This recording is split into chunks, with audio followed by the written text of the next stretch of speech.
నిరుద్యోగ యువతీ యువకులకు ఉద్యోగ అవకాశాలు కల్పించేందుకు ఈ కార్యక్రమం చేపట్టడం సంతోషించదగిన విషయమని భూపాలపల్లి ఎమ్మెల్యే గండ్ర సత్యనారాయణరావు అన్నారు.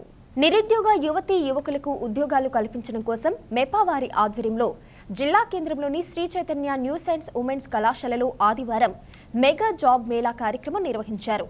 ఈ కార్యక్రమానికి ఎమ్మెల్యే గండ్ర సత్యనారాయణరావు ముఖ్య అతిథిగా హాజరయ్యారు. ఈ సందర్భంగా కార్యక్రమాన్ని ఉద్దేశించి మాట్లాడారు. ఏదైతే ఇంటర్వ్యూ తీస్తున్నారో ఈరోజు ఆ ఇంటర్వ్యూలో సెలెక్షన్ అయిన వారికి వాళ్ళని ఏదైతే అర్హులైనటువంటి వ్యక్తులకి నిజాయితీగా సెలెక్షన్ చేసి కంపెనీలో సరైనటువంటి వేతనం ఇచ్చేటువంటి బాధ్యత తీసుకొని వాళ్ళకు న్యాయం చేయాలని ఈ యొక్క ముద్రాజ్ సంఘ ఎంప్లాయీస్ యూనియన్కి విజ్ఞప్తి చేస్తున్నాం. కాంగ్రెస్ ప్రభుత్వం కూడా కాంగ్రెస్ పార్టీ ఎన్నికల ముందు ఏదైతే కోరి కొట్లాడి తెచ్చుకున్నటువంటి తెలంగాణలో 2 లక్షల రిటైర్డ్ అయినటువంటి ఉద్యోగాలు కూడా ఖాళీగా ఉన్నాయి. ఆ ఉద్యోగాలను కూడా మేము ఎన్నికల ముందే డేట్లు ఇచ్చాం.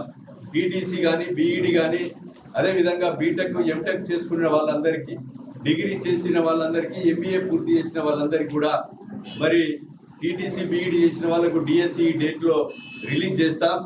అదేవిధంగా ఈరోజు డిగ్రీ బీటెక్ ఎంటెక్ చేసిన వాళ్ళకి ఉద్యోగ అవకాశాలు ఈ డేట్లో మరి నోటిఫికేషన్ ఇచ్చి ఖాళీగా ఉన్న 2 లక్షల ఉద్యోగాలు నింపడం జరుగుతుందనేది స్పష్టంగా గతంలో కాంగ్రెస్ పార్టీ మేనిఫెస్టోలో పెట్టడం జరిగింది.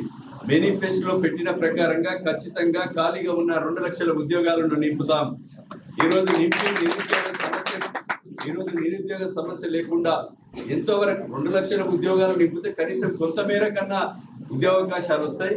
కనీసం ఇక్కడ ఉన్నటువంటి ప్రైవేట్ కంపెనీలలో, వివిధ కంపెనీలలో వాళ్ళ అవసరాల కొద్దీ ఏదైతే వెట్టి చాకిరీ చేయించుకునే కంపెనీలు కాకుండా ఏ రోజు లేబర్ యాక్ట్ ప్రకారంగా వేతనాలు ఇచ్చేటువంటి మరి కంపెనీలు ముందుకొచ్చి మిమ్మల్ని సెలెక్ట్ చేసుకొని కనీసము ఈరోజు గుత్తనాట్లకు పోతే 1000-1500 పడుతున్నది. ఈరోజు నాటేయబోయినటువంటి తల్లికి 1000-1500 పడుతున్నది. కనీసం 10,000, 8,000, 7,000 వాళ్ళని ఇబ్బంది పెట్టకుండా ఈరోజు సరైనటువంటి వేతనాలు ఇచ్చేటువంటి కంపెనీకే సెలెక్ట్ చేసి వీళ్ళని రిక్రూట్ చేసే విధంగా మరి సోదరులు చూసుకోవాల్సిన బాధ్యత ఉందని సందర్భంగా నేను తెలియజేస్తా ఉన్నా.